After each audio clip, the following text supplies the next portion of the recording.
Hmm. Yeah, you're live.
We'll wait for a couple of more minutes.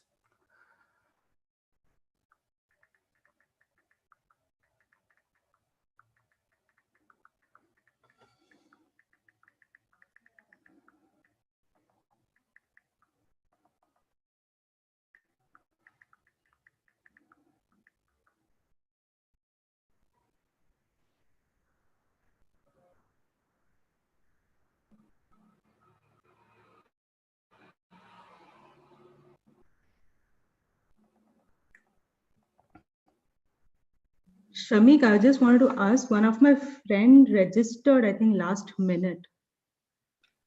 And Okay, then maybe you can just forward the invite to her is that because okay? we sent out the invites, I think, today morning. Yeah. Okay. So it should be there on your WhatsApp. You would have got a WhatsApp. Did you register? Otherwise, I'll send it to you. It's just the call details, right? Yeah, yeah, yeah. Yeah, I'll do that.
Okay, cool.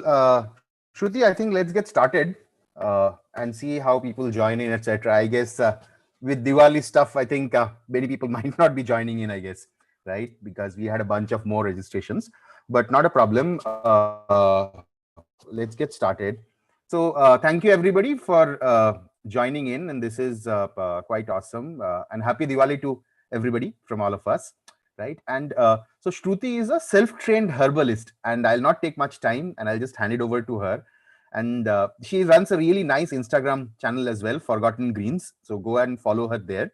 And she keeps on sharing a bunch of stuff. In fact, we got so inspired by the stuff that she was posting, we actually started selling some of the things that she mentions as forgotten greens, right? So when you kind of look at things like balloon wine, she posted this recipe about balloon wine, right? So now you can find balloon wine as one of the things that you can actually buy at farmers and inside farmers and tribes, and so on and so forth. So Ponaganti, right? A bunch of things that she posts around. So we get all of our ideas from her on what we should be selling, which we are not selling. And funnily, all of these actually grow completely wild in the farms. None of those were planted by the farmers. They just happened to be there, right? So anyway, thank you, Shruti, for being here, and over to you.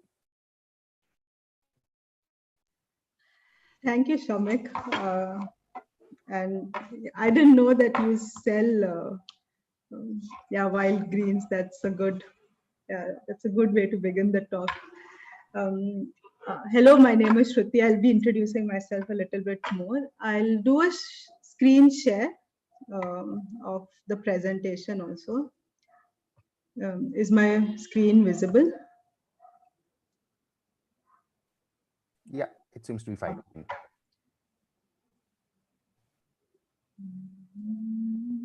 Yeah. So, yes, a quick introduction about myself. For me, I think when I look back, my journey began somewhere around 2011, after my education, formal education and everything got over. And I started working with an NGO in 2011. And that's when I think for me, a lot of my unlearnings began. And I was working with Adivasi and other rural communities. And a lot of like structured questions that I had, like a lot of my philosophies, theories got all, muddled during that time. And that's when a lot of my interest in slow sustainable living, the greens, and also like really rethinking what development means to me, all those that journey began for me during that time. Then after that, I co-founded a non-profit called Rela. For 3 years we ran no non-profit where we focused on, this was in rural Andhra Pradesh, where we focused on uh, contextualizing and decolonizing learning spaces for children, and basically, seeing, like recognizing that children themselves have a lot of knowledge which the formal schooling system does not recognize, and how do we tap into that knowledge, and how do we really make them own that knowledge. And after that, I spent some time with Swaraj University. It's a university in Udaipur in Rajasthan, where it's a space to, like, they've been experimenting on alternative learning and inclusive learning space for young people. And I was really inspired, and I wanted to go and experience how does a space like that really run. Is it really, is it is it is it is it like I'm not finding the word. Is it like this dream that, like this not impractical dream, or is it really like true? And I spent some time there. And during this whole time, I was working on learning more about wild edibles, and I like played around with a wild food cafe and wild food walk, um, and yeah. So I was just deepening this knowledge by. So I will share more about how I learned. I asked around people. I googled the hell out of, like, I would Google. I would spend my nights just reading about different plants, and it would not let me sleep. If I see a new plant, I have to know more about it.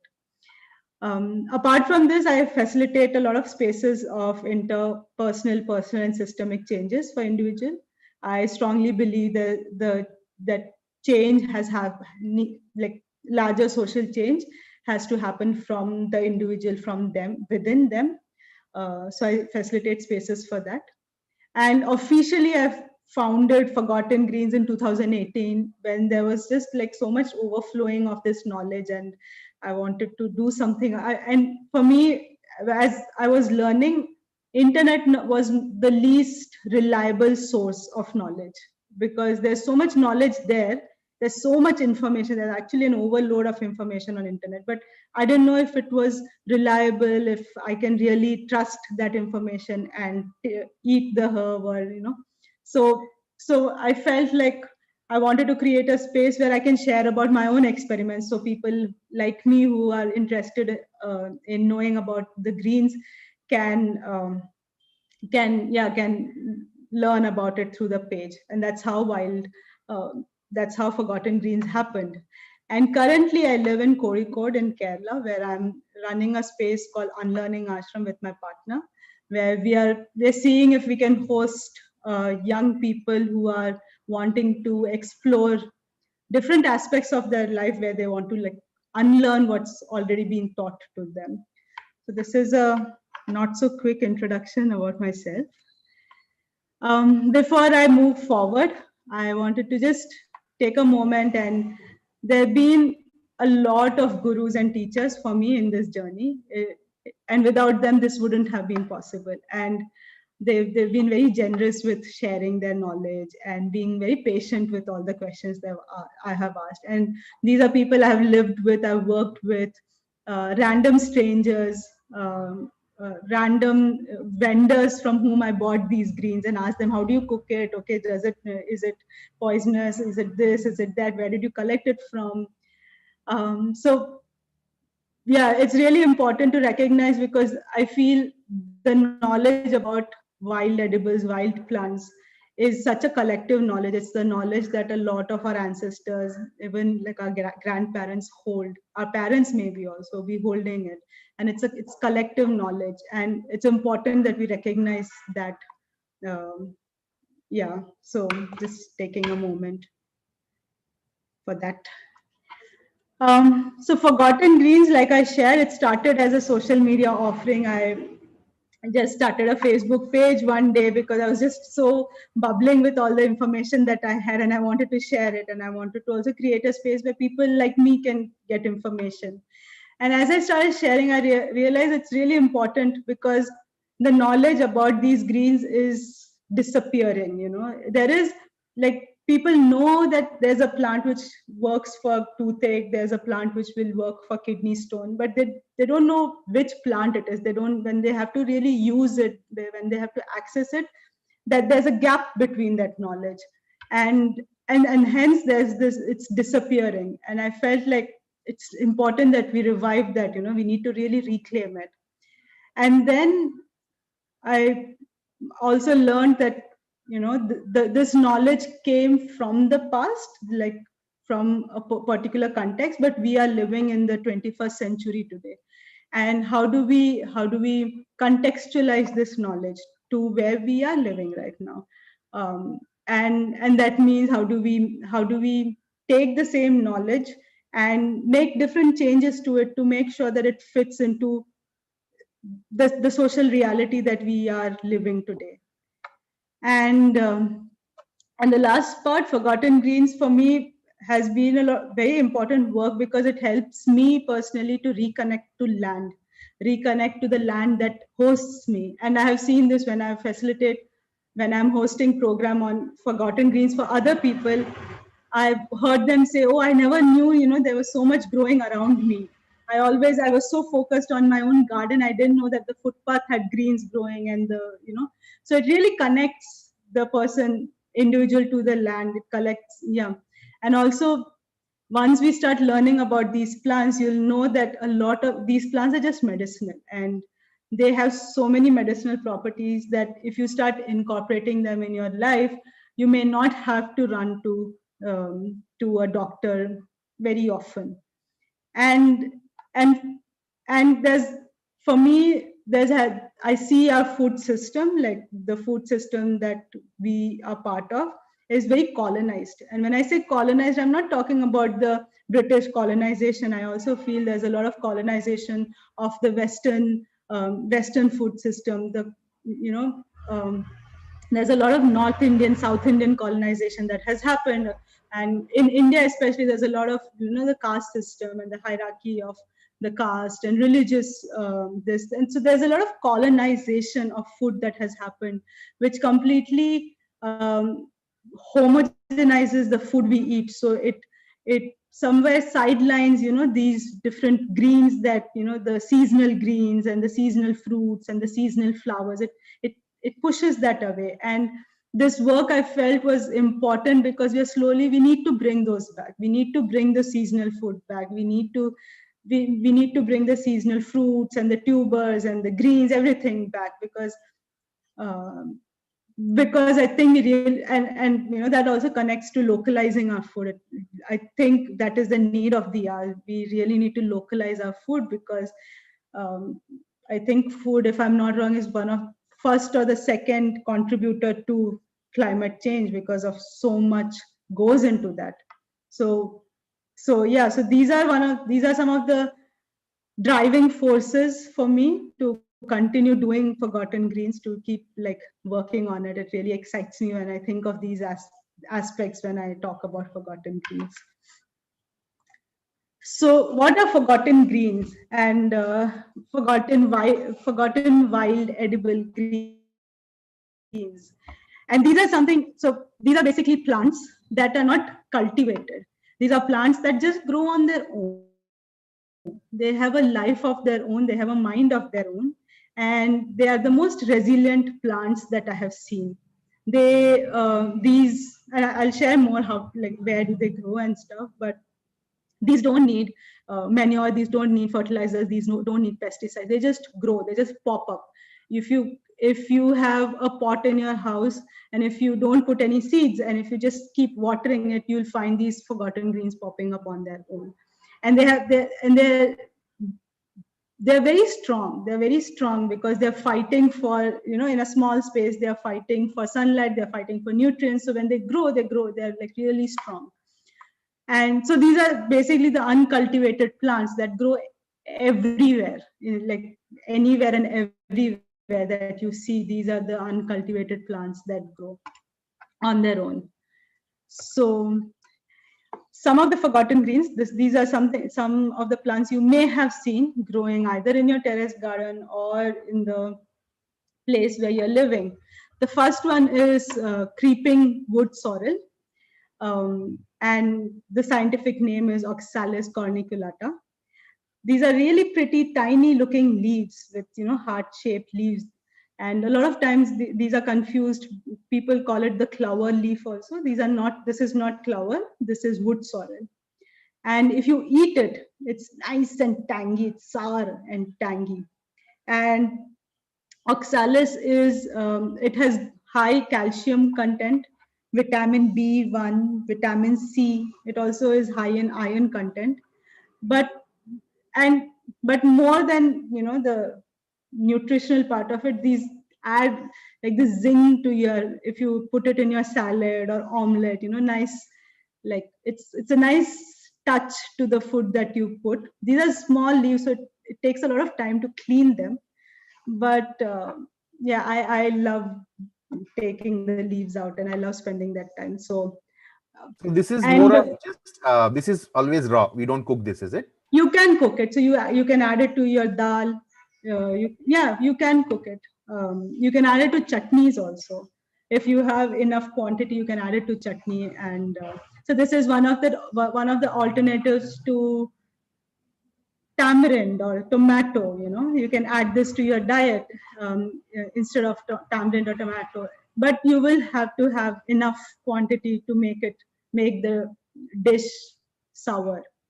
And the way you propagate this is, you can just the plant, these small plants, they grow from the root nodes. So you can just pluck it and put it in your garden. So what how I found it, this grows in my one of my pots right now. And how I found it, one day I was just standing in front of a restaurant waiting for food to be delivered, and I saw it in front of the footpath, and I just started collecting some of it, and I brought it back, and now it's just growing. It's growing pretty healthily. We The just take a seeds leaf are, cutting and plant it, and that. sorry. Okay. We just take a cutting of a branch and then just plant it, right? You take the root. You take the root. So it grows from Okay. nodes. So you take the root. You can also Understood. collect the seeds. They have very small seed pods. You can collect the seeds, and but the root nodes are better way to propagate it. Creeping wood sorrel is also one of those leaves which somebody had shared with me. in Jharkhand, if I'm not wrong, what they do is they add the leaf to buttermilk to cure diarrhea. So and somebody else also. So this is not something I have tried. I would love to try it, but for that I'll have to have diarrhea someday. So, anyways, but something else somebody had shared was that you can apply the leaves on your face for clearing the skin. So if you really start learning about the plant, it will have like various uses. You can use it like this, you can use it like that. So various uses. So that's creeping wood sorrel. The next one is purslane. Purslane is a bit more famous in the, in the wild edible arena than other plants. Purslane is, if I'm not wrong, it's called Gangabai Kura in Telugu, and I don't know what it's called in Kannada. So purslane is, it grows very commonly in urban India. If you are walking and if you start noticing plants, you will for sure see at least one purslane growing. It has these tiny yellow flowers, and it's a succulent. So the leaves are thick and very glossy and watery. So how I learned about purslane was one one second. How I learned about purslane was when I was with one of my colleagues, and we had gone for a field visit in a farm, and she saw these growing in the farm, and she just went crazy, and she went and plucked all of it, and she made dal from it. And that time I was working, and we were in Telangana, and she said this is like the best thing for curing, the Telangana heat. If you want to cool down your system, have Gangabai Kura, and it cools down the system. So purslane, and purslane is also it's delicious. It has a bit of sourness to it. And you can add it to your dals. You can make sabji out of it. Yeah, and it's Purslane is, actually also supposed to be very rich in omega-3 fatty yes. acids. So I was going to share that. So purslane is rich in vitamin A. It's low in calories, and it's also very rich in omega-3 fatty acids. Right. And another And interesting tidbit about purslane is that this was one of Gandhiji's favorite greens. He used to really ah, love this. wow, that's something new I'm learning. Thank you for sharing that. So that's purslane. One of the tips of how to grow this, propagate the plant, somebody shared with me was, you take, when you're washing the plant in the water, make sure that you pour out that water in your garden, because the seeds get dispersed in the water, and that's how the plant also grows. I have tried to propagate it. I have tried to pluck it from the roadside, brought it to my garden and put it, but it has never grown. But I keep trying it. I keep trying it always. So that's purslane, and purslane has different varieties. So there's a smaller purslane, called wild purslane. It's a very tiny uh, leaf, um, and that's something that I have seen in markets also. The small local markets. And you can just take the other purslane variety is something you can just take and put it in your garden and it will grow. But this purslane is something that I have personally found it difficult to propagate in my conditioned garden space. The next one is asthma weed, known as common spurge. This is something you might have seen commonly growing. While growing up, I used to think this is a poisonous plant, because when you break the stem or you take out the leaf, it has milky sap oozing out of it. But then later, as I started learning about these plants, I realized that asthma weed, it's actually very medicinal. It's used in Ayurveda and other herbal concoctions. It is known to cure asthma, and hence the name asthma weed. And in different languages, the name would imply, like, a part of the name would have milk in it. So for example, Sanskrit name said Dugadika, which means, I think, some a part of it implies that it has milk. Even in Malayalam, it is called Nella Pal.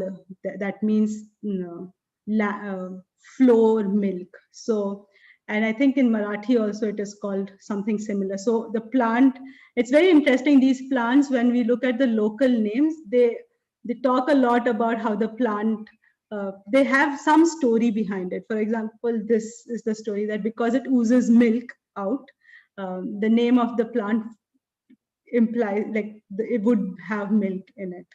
So Euphorbia hirta is high in iron content. You can make delicious tea out of it. It has a very earthy flavor, and it helps in adding iron to your system. So what you can do is you can have Euphorbia hirta tea once in 2 weeks. Something that it can be part of your diet that way. How does it? I'm not sure how it uh, heals asthma because that's not my exploration. That's not been my exploration. But you can get in touch with a herbal physician who can help you with how to consume it and how to in what quantities to consume to heal asthma. The next one is Bengal day flower, Commelina bengalensis. This pops up, so like after the first rain, monsoons, this just pops up. It will be everywhere. These are very pretty blue colored flowers, and you may have seen this grows wild as grass, and it's just grows wild. And the plant, what like the best thing about the plant is you can make bhajis out of these, the leaves. So the bhajias, fritters. And how like these were one of the traditional ways of making bhajias in India, different parts of India, before the aloo and the other vegetables came into picture. So this, along with some other leaves, were the traditional ways of making bhajias. So when you dip it in the batter and put it in the hot oil, it sort of pops up. It looks like the pani puri popping up. It's a really good snack during monsoons, especially, and it's so easily available during monsoons. If you are going for a walk, just you can pluck a few and make the snack. You can also add this to your salad. So all of these plants till now that I have spoken about, you can add it, eat it raw.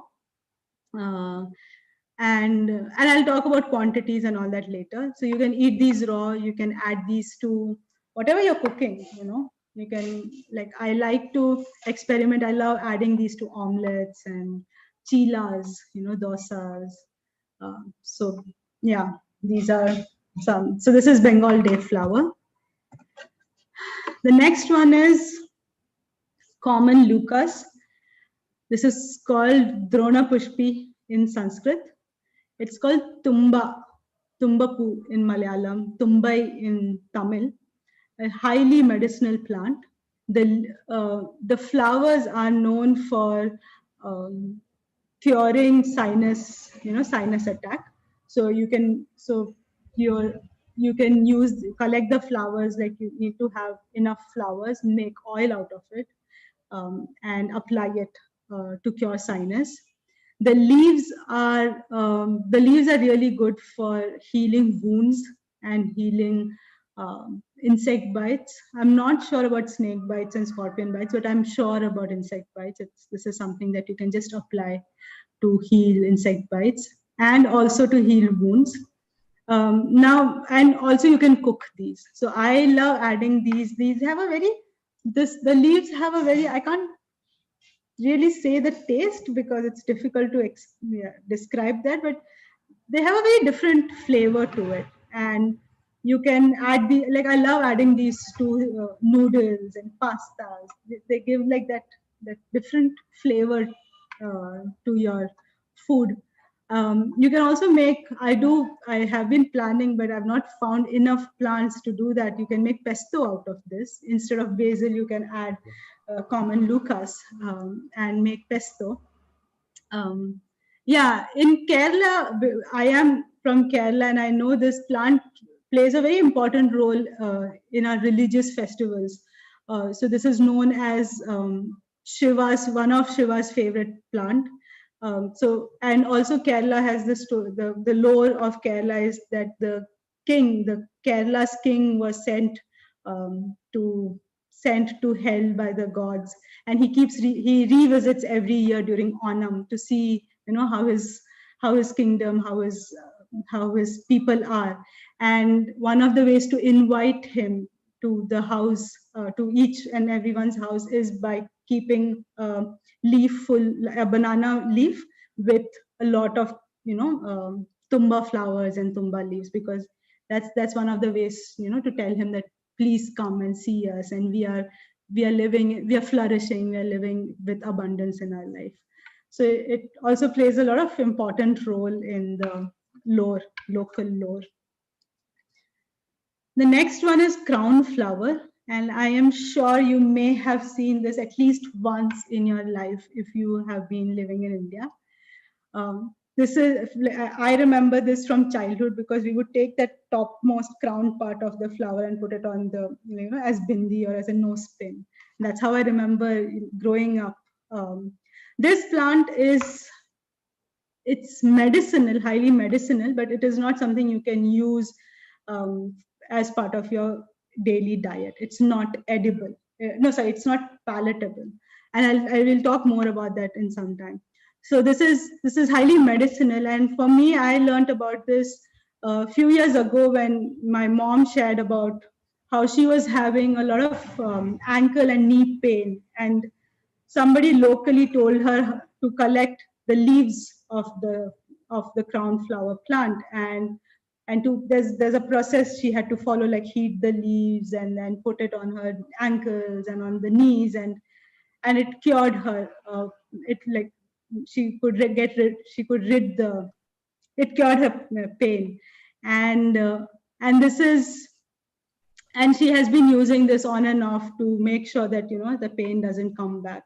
So it's one of those things that she collected that plant from somewhere, and it's growing in my parents' yard now, and she makes sure it's like this monthly ritual that she does. So that's crown This is flower. actually, I mean, you'll find this plant pretty much across any farm. On the boundaries of the farm, you'll find this, right? Almost every farm, Yeah. you'll find this. The interesting thing is this: a lot of times farmers say, "Hey, you know what? I have boron deficiency in my soil, so I have to go ahead and use borax, which is allowed in organic. In organic, borax is allowed if the deficiency is there. This is actually a quick and easy fix for boron deficiency in your soil. What you do is you put this in cow urine for 2-3 days, right? If possible, also add some cow dung as well, so that some microbes come in, because those microbes start making these things available. And essentially, after that, you just spray that cow urine, right? So this plant is basically very rich in boron, right? So again, this information is not available anywhere online, right? You will find it in Tamil Nadu Agriculture University, one small, one paragraph. If you really look for it, one paragraph somebody has written about this. But this was there in our traditional farming knowledge. But if you talk to any farmer who's above 56, below 50 years of age, they've all forgotten about it. You talk to a farmer who's 80 years old, he'll remember this. So, I mean, a lot of your soil deficiencies can actually be solved with the plants themselves, right? By creating extracts from the plant. So, forgotten plants are not just plants that we have forgotten for our food, but also forgotten for food for the soil as well. Yeah. Thank you for sharing that. That's really interesting information. So this is like what I love about this work and this knowledge system, that it's infinite knowledge, and I can't ever put a full stop and say that, oh, I'm done. I'm an expert now, or I know everything. I don't think I can ever do that. And this is amazing knowledge. Thank you, Shamik, for sharing that. One more thing that I remembered about crown flower right now as you were talking was, this is the sap that comes from the leaf. So there's a milky sap that comes out of the leaf if you break, or the stem, that's used as insect repellent. So before this, when I was living in Andhra, in rural parts of Andhra, we would have a lot of insects and a lot of ants in our house. And one of my mentors shared that you collect the sap and you apply it on the, wherever the insects are coming and the ants are coming, and they would stop coming. So, and this is something they would use traditionally in mud buildings. Now, because we've concretized it, it's a different setup altogether, but this is what they used to use at least what my mentor shared was this is what they would use in mud buildings. So yeah, so that is. Oh, there's one more. Uh, I'm just remembering one more use of the plant is you use the milky sap, and if you have a thorn that has gone into your leg, you put the milky sap on it, and you have to keep applying it for a few, like over a period of few days, and the thorn comes out and also heals the wound. Essentially, wherever you would use boric acid, right, or Oh. that boric powder and things like that, you can essentially use that as a replacement. So that's our boric crown flower. And next one is the top one is called mountain knot grass. This also grows commonly. I have seen this growing commonly, at least in southern parts of. No, actually, in Rajasthan also I've seen it. It grows commonly in southern parts of India and Rajasthan, as far as I have seen. This is one of the best plants for curing kidney stones or any urinary tract infections that you have. You can just take the entire plant, you know, make it in, yeah, you can, what is it called, ground it into a paste and boil water, make a decoction, and just have it, and you can drink it throughout the day. This is something that I have personally tried for myself, because I like to, add this to my diet. And what happens is, as you start drinking it, you'll be peeing more and more and throughout the day, and you can feel the change in your you can feel the change in your body, and like your skin, it shows evidently. This is something my mom used to use a lot for my grandmother when she was bedridden and she had urinary tract infection, and it really cured. She didn't use anything other than this. She used to just use cherula. It is called cherula in Malayalam. So that's mountain knot grass. The next one is gale of wind, carry me seed. This is called Bhui Amlika because it basically meaning, the translation means the amla that grows near the bhumi, the amla that grows near the earth. And in every language, like at least I think the southern languages I know of, it is called Kiranali or Kilanali, which means the gooseberry that grows near the earth. So this is basically, it would be like this tall plant. And if you look at, and this grows very commonly, I'm sure you may have seen this, at least this would be growing in your garden or your terrace gardens, or it grows very commonly. It has these small berry like fruits growing underneath, under the leaf, and that's why it's called Bhui Amlika, or Kira Nelli. And the entire plant is used in treating jaundice. So you take the entire plant, make a paste out of it, add it to buttermilk or milk, and have it over a period of time, and that cures jaundice. And this is something that I have personally also experienced, so I know, this works. The other things are, it helps in cooling the body. It helps in kidney stones, and yeah, it's one of those like this packaged deal plant where and if you have it, like you can eat it, and it will take care of your kidney stones, it will take care of your hemoglobin levels, it will take care of, yeah, the skin, the hair. It's good for hair fall, it is good for the male hairline balding. So you add it to your hair oil if you want. So it's like this it's like this packaged plant, which is really amazing. It's a bit bitter when you eat it. So what I do is I usually add it to a lot of smoothies. If I'm making smoothies, for example, pineapple, grape smoothie, so I add a few leaves of this, because the pineapple dominates and the bitterness doesn't, you can't feel the bitterness as much as if you're having it just like that. We also make tea sometimes. If we are just feeling like having some bitter tea, we make tea out of the plant leaves. Something else, you can also like dry the leaves, make a powder and store it. And during summer, you can add it to your buttermilk a little bit with some roasted jeera and have it to cool down your system. Um, and yeah, so this is something that I've also tried doing is I've added this to honey. I infuse honey with yeah, bhuyamlika leaves, and then the honey is gets super bitter. But then I added to like lemon water and stuff. So yeah, you can do a lot of things. I've had friends who make sabji out of this, and they don't mind the bitterness of the plant. So, or you can just eat it raw. You can just add it to your salad, or you can just, if you're going for a walk, you see it, you can pluck just one strip and have it on a daily basis. That's also enough.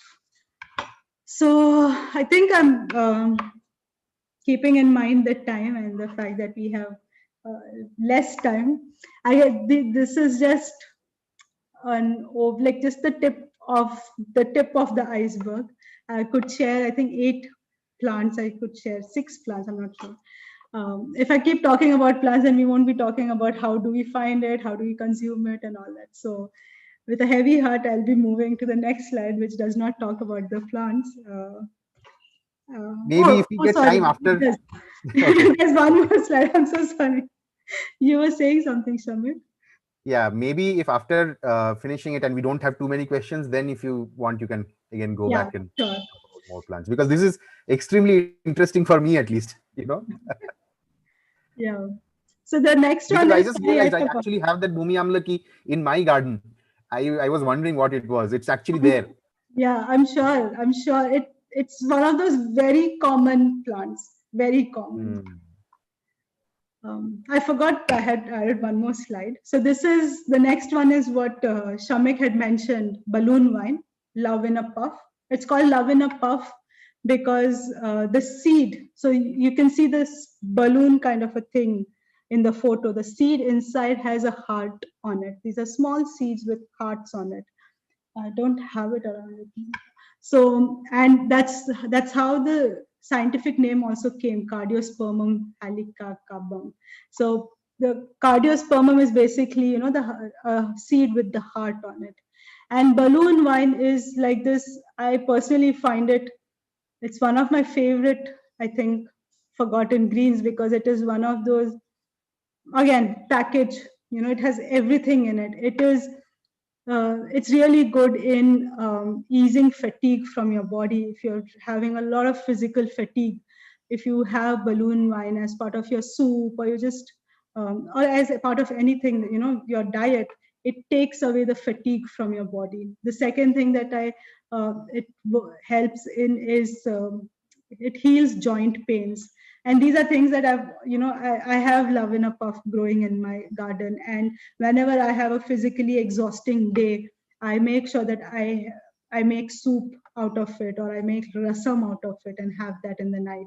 So, and next day I don't feel that exhaustion anymore. Or when I have a lot of, like, when I do a lot of physically strenuous work, or we go for a climb, or basically, there's joint pains happening or pain in the body, this plant takes care of it. So you can make oil from this plant, the leaves, and apply that to cure your pains, or you can just add it to your diet on a daily basis. And it's just one of those amazing things. You can some of the ways you can add it to your diet is making soups, making rasam, and mudkatan rasa. This is called Tamil. In Tamil, this is called mudkatan kire. And mudkatan rasam is one of those very traditional rasams, in Tamil Nadu. Even now, one of my friend was sharing. There, there's a temple that, so in one part of Tamil Nadu, there's a temple for which they have to climb some number of steps. And when they reach on top, one of the prasads is mudkatan rasam, because they recognize that your body will be hurting, and they give you mudkatan rasam along with, other things.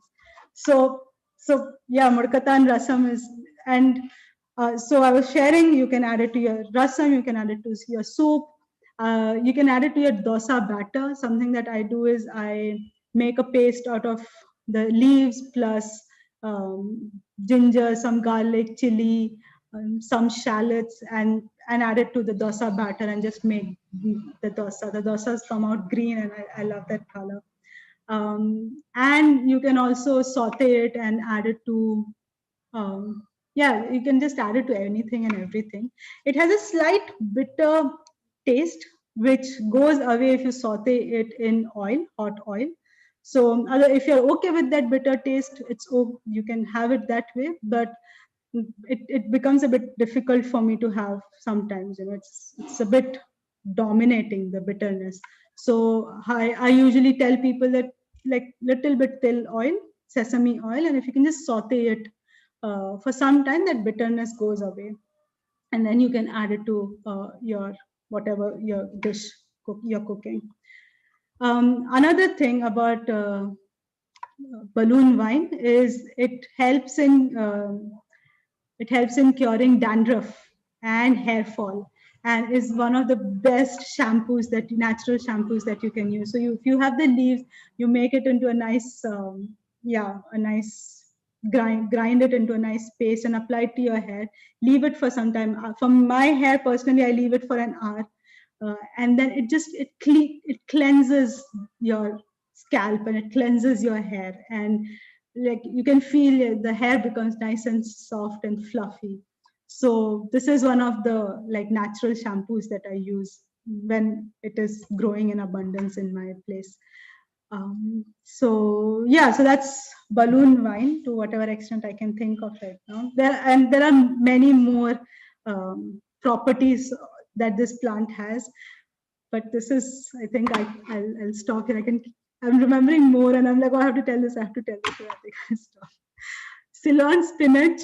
This also grows. This grows more commonly in places which are more humid and has more moisture in the air. I've not seen this growing very commonly in drier places. This is called Ceylon spinach. This is also called sambar chira in Malayalam, because you can use the stems and the leaves in sambar. Again, this is similar to purslane. This has similar properties to purslane. You can add it to your smoothies. You can add it to your anything that you're cooking. Very delicious plant, and it's one of those low maintenance, resilient plants which will just grow. If you have a cutting of Ceylon spinach and if you put it, it will just grow on its own. It doesn't need a lot of attention. So yes, so that's, I think, the end of this slide. Yes. So when you are wanting to forage, when you're wanting to start, if you're planning to add more wild greens into your diet, some of the reminders that I often tell people are, the first one is to understand that every plant on planet Earth has a use, and it is our limited knowledge that we don't know their uses and properties. Because a lot of times, at least when I was growing up, I would ask an elder, what plant is this? They would say, that's useless, that's useless, or that's wild, or that's a weed. So we need to shift that perspective, because when I think of a plant being a useless plant, I disconnect from it. And that's how I think there has been a huge disconnect that we are like our generations are feeling from nature, because we see everything as either something that is of use or something that is of not of use. So we need to understand that maybe it's not of use for me, but it surely has a role to play in this ecosystem, and that's really important. And I think that perspective shift is really important. The next one is, not all plants are edible, not all edible plants are palatable, and not all medicinal plants are edible. For example, how we saw the crown flower, that is edible because they use the leaves and the flower as part of medicine making in Ayurveda, but it's not palatable. And when I say palatable, you cannot make a dish out of it, you cannot eat it. And not all medicinal plants are edible. For example, there's one plant called chirmi, which is highly medicinal, but these are small red color seeds with a black dot on them, and it's highly medicinal, but it's poisonous, so we cannot have it. And also, like, an entire plant maybe the root might be medicinal, the leaf might be edible, and the seed might be poisonous. So it's not like if we are talking about one plant, the one plant is fully edible. So you need to know. You really need to. If you are like venturing into foraging, and if you're wanting to learn more about it, you're wanting to add more of these greens into your diet, you need to start asking. If you need to have that, and this knowledge comes by just asking, asking and reading up and asking and reading up. And uh, so yeah, so this is, and it's very important because a lot of times I have experimented with plants that I thought were edible, so I would make a dish out of it. It would taste terrible, and that's when that's how this understanding also came, that just because it's edible, and maybe if it's edible, I eat it in like small quantities. I cannot have like a kg. I cannot make it for entire. Yeah, like one dish can't be just made out of that plant. Maybe it can be added in small, very small quantities to the dish. So this is very important. And this is something that I also shared. Plants growing wild are the best source of nutrition. And they're mostly organic in nature, unless they are growing, in like really polluted spaces, for example, next to a drainage or in a drainage, or like heavily polluted roadsides. That those are spaces which will pollute the plant, but mostly these are like organic plants. They don't, because they grow on their own and there's nobody taking care of them. Do your research before you consume a newly learned plant. If you have learned about a new plant, go do your own research. And that does not mean Googling things up. That means asking somebody in your family, ask your elder or ask somebody you know who might be into this, or ask a gardener or ask a farmer. But make sure that you ask at least do 2 or 3 rounds of research before you consume a newly learned plant, because it's really important. Sometimes there are one plant will have like various variations. There will be the same plant will have like different varieties in its own family, and some of them might be poisonous. So just make sure that you do your research well before you eat. And the last one is weed versus uncultivated plants or wild edible plants. I do not use the word weeds because weed is usually, like as far as I understand, weed came from uh, uh, an agriculture system that was more consumeristic, that was more profit oriented. If we look at the traditional systems of agriculture, for example, organic farming, natural farming, they do not see these plants as weeds. They see that these plants play an important role in that ecosystem.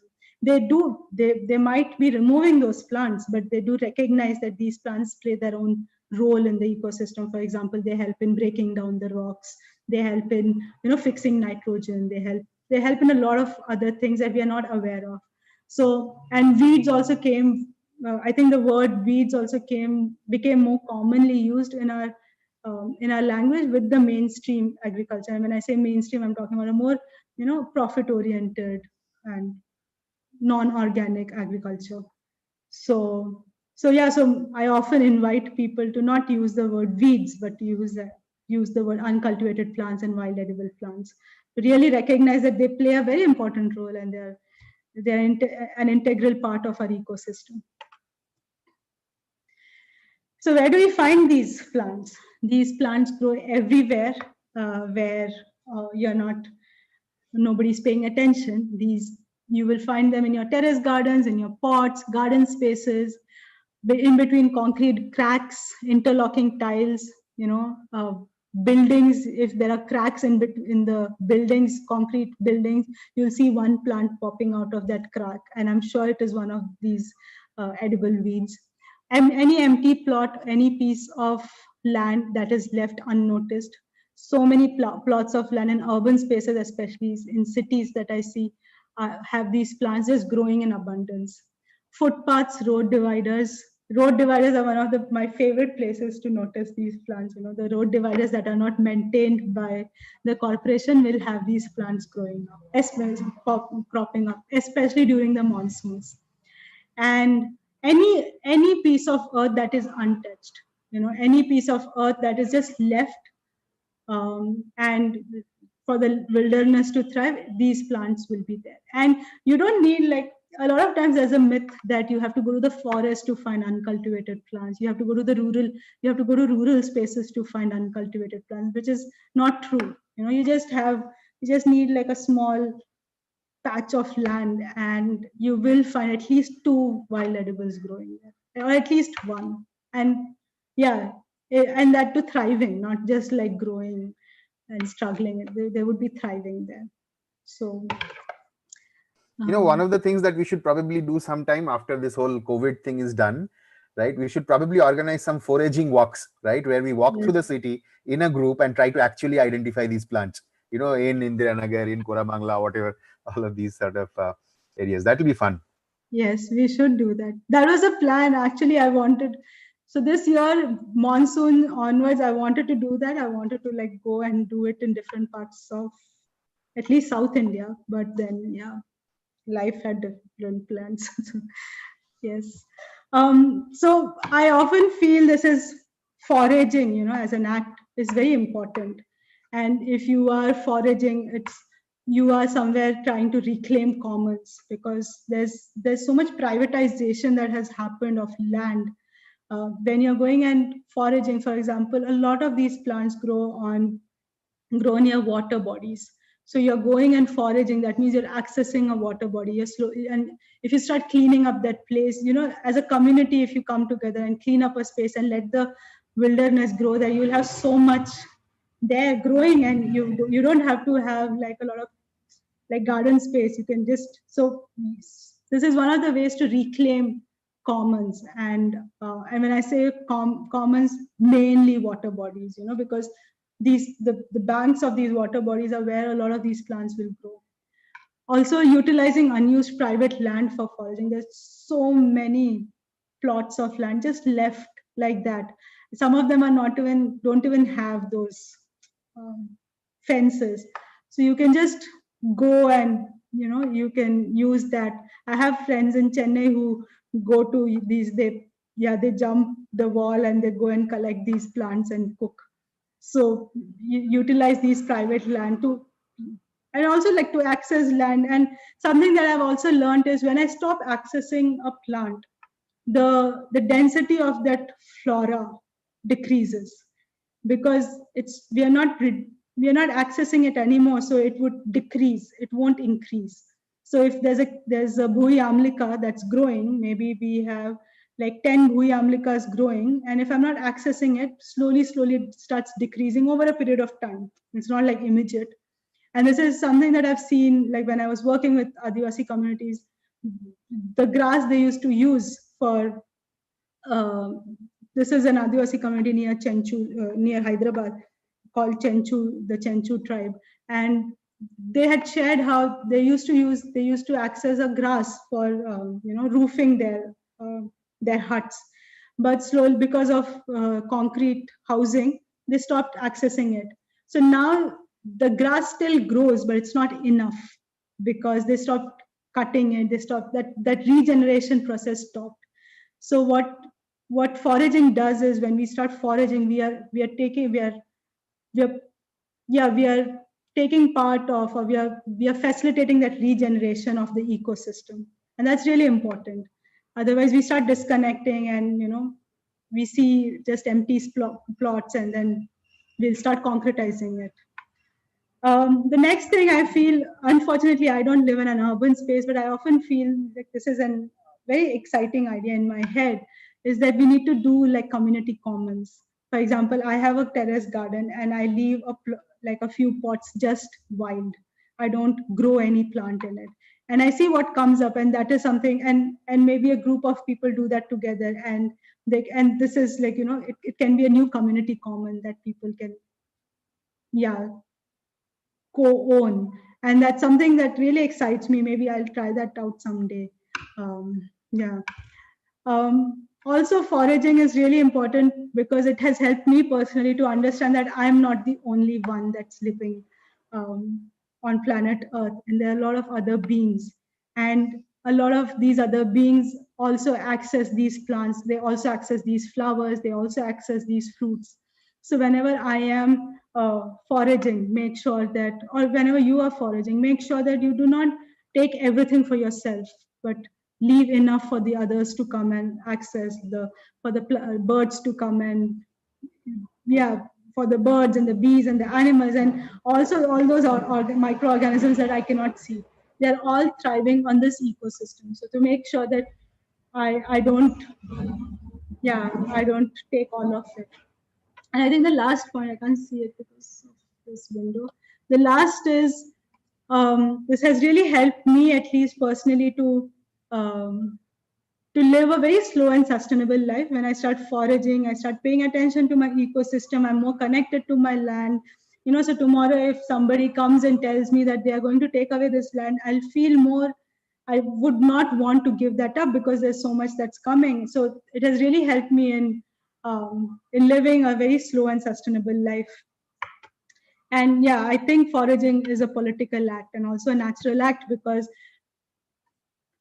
we were, like through our, when we look back at our evolution, we were foragers before, and then we evolved into agriculturalists, and even hunting. We were hunters and foragers, so it is a natural act. It's just something that we've forgotten in the fastness of our life. And I think I would encourage all of you to look at Rob Greenfield's videos, right? So what he did was, so I think I don't remember exactly whether it was for 1 month or 3 months or whatever, but this guy basically, he said, I'm going to not buy anything at all, right? I'm just going to forage, and I'm going to go into, see, supermarkets have a lot of stuff on their shelves, which they keep on throwing out, right? They'll throw it out into dumpsters. And if you go dumpster diving, as it is called, you would basically find a lot of really good consumable food, right? So he started foraging in urban spaces, right, as well as doing this dumpster diving. And he essentially lived like for 1 month, 2 months, something, I don't remember the period, but he completely lived, not a single meal that he cooked at home, or I mean that he bought the ingredients Yeah. for. Everything was completely foraged. So just search for Rob Greenfield and look at that. That's very interesting. I'm also noticing the time, it's 12 o'clock.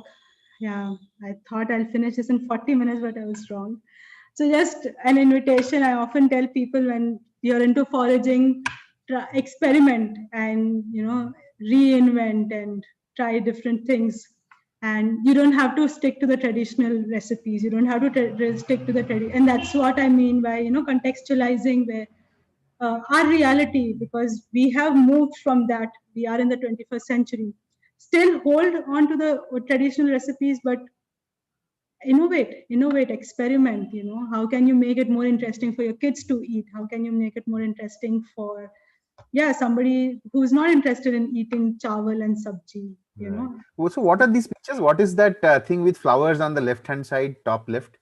So that is something that's shoe flower, hibiscus flowers, and jaggery layered, uh, and you leave it for a certain period of time, and it becomes into a, it's called arishtam in Malayalam. Actually, I don't. Yeah, it becomes into a thick liquid, which they say you can have, especially for women and their menstrual health. You can have that, okay, like on a daily basis. It really helps in um, cleaning the uterus.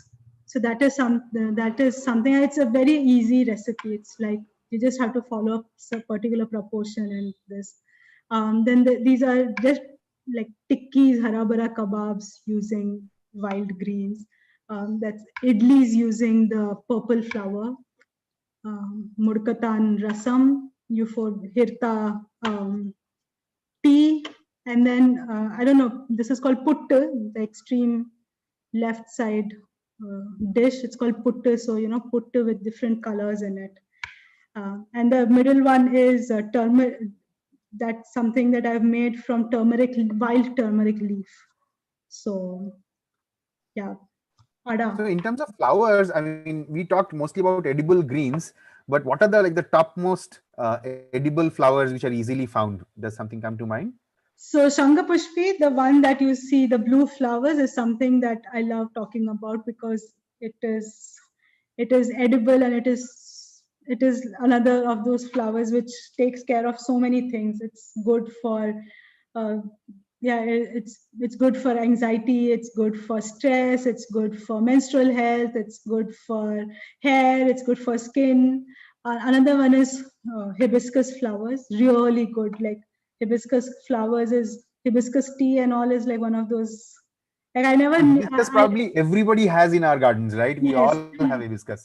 And I often feel like, why wasn't I taught this? Hmm. Something that is so important. Why wasn't I taught this? The another thing is another flower is parijat that grows commonly. Parijat flower tea is really good, and it really helps in lining, toning the stomach and clearing the stomach. Um, these are the three flowers that's coming to my mind. I'll One quick related question, and then we'll also probably take the questions yes. that people are asking. So, one related question is, you have often mentioned about making tea out of it, right? So, you've talked about it in the context of edible greens as well as flowers. So, making tea is basically just boiling it for 3-4 minutes, is it? And No, then so making tea is, so there are different ways of doing it. If it is a fresh flower that you have, so you heat water, you bring it to a boil, and then you put the flowers and you switch off the gas and you put a lid and you let it seep, sit through it. You let it sit for 5 minutes, and then you have it. When you boil a flower or a leaf, it takes away the properties because the heat is kills a lot of the properties. So you have to make sure that you let it sit. If these are dried leaves of flowers, you can let it boil for some time. So yeah, so that's there. I'll just finish my. So I've come to the end. Just wanted to share. Okay, this is, I think, just some of the things that I often tell people. Start noticing what's growing around you. Elders, ask your children. Kids have some really interesting games around wild fruits and wild plants, and they might tell you. And a lot, I have learned about so many plants from children, and so really, like, don't underestimate their knowledge. They have hold a lot of interesting knowledge. The next one, I'm offering a program which is called Rewild Your Life, where I share more about these plants, how to add it to your diet, and it is starting on 23rd November. So it would be mostly on WhatsApp. And how can people get in touch with you? Can you yes, type out your number so, or something? I'll just mention it so you here. can either follow me on Forgotten Greens on Insta or Facebook. If you're not on that, you can, yeah, you can. I think I'll stop my sharing. Oh, oh, yeah. So you can write to me on. You can send me a mail. You can also send me a WhatsApp if you want. I am very bad at responding to WhatsApp messages. So yeah. So these are the ways to get in touch with me. So we'll go to the Can you tell question. a little bit more about that program? How does that work? So the program is basically, this time I'm doing a 13-day program. So basically, uh, for 12 days, I'll share about one plant. Each day, I'll share one plant and one recipe. So the recipe might involve the plant or might be, for example, an oil recipe or a honey infusion recipe. And the invitation is that you try out the recipe if you can, and also step out and go and see if you can identify the plant. Because a lot of times, I what happens is the knowledge is there, but it doesn't happen practically. It's in the head. So what I encourage people is step out, go try to identify the plant that I'm sharing, and take a photo, send it back, and we'll do a discussion. So there's a lot of, so what, like in the last batch, what happened was there was a lot of discussion about how to identify, and people sharing their stories, their stories from their elders, and yeah, like old recipes that they could remember when they tried to find. And also, you, if you have plants growing in your garden or in your space wherever you are, you can send those if you want them identified, and we'll collectively identify that, and see how can we use that as part of our diet. So that's the Rewild Your Life plan, and it's on WhatsApp, so you don't have to miss out on, because you can access the WhatsApp chats whenever you want. So it's something that will be there You don't have to attend a Zoom class or anything like that. So it's there. Just for people who are on watching us on YouTube right now, the way to reach Shruti is shruti.rt@gmail.com, shruti.rt@gmail.com, or 992304121. Okay. And one quick point, I think. So shall we go through some of the questions quickly? Yes, Yeah. yes. So are carrot leaves edible? I think they are. I have never grown carrot leaves, but I know that they are. You can add it, and I think you can. Yeah, they are edible. Yeah. So they are edible. Just be little careful of how much you use it because it has some astringent properties. So people do eat, but in moderation. Don't If you have never tried carrot greens before, don't suddenly start having your lunch, dinner, everything with that. Yeah, Make a small soup, put in a little bit of it, right, and take it out. But it is edible, yes. yeah, Shamik. Thank you. I'll Can you just please add. type the Yeah, I'll just add for any wild green, actually, for any greens, have it in small quantities, have it in quantities which are like normal. Don't go out of the way and, have like 1 kg at the very first go. Please, if you're having, add little bit, little bit, little bit, increase the quantity over a period of time. Otherwise, because you don't know how your body might respond, because our bodies have live very different lives now. That's why, even millets, if you're having millets, don't have just shift like that. Take your time, let your body get used to it. So that's something that I wanted to share. Yeah. Right. Bharati And you, asks, can you please type the name of the dish you mentioned with hibiscus and it's called jaggery? arishtam. Arishtam is an Ayurvedic medicine.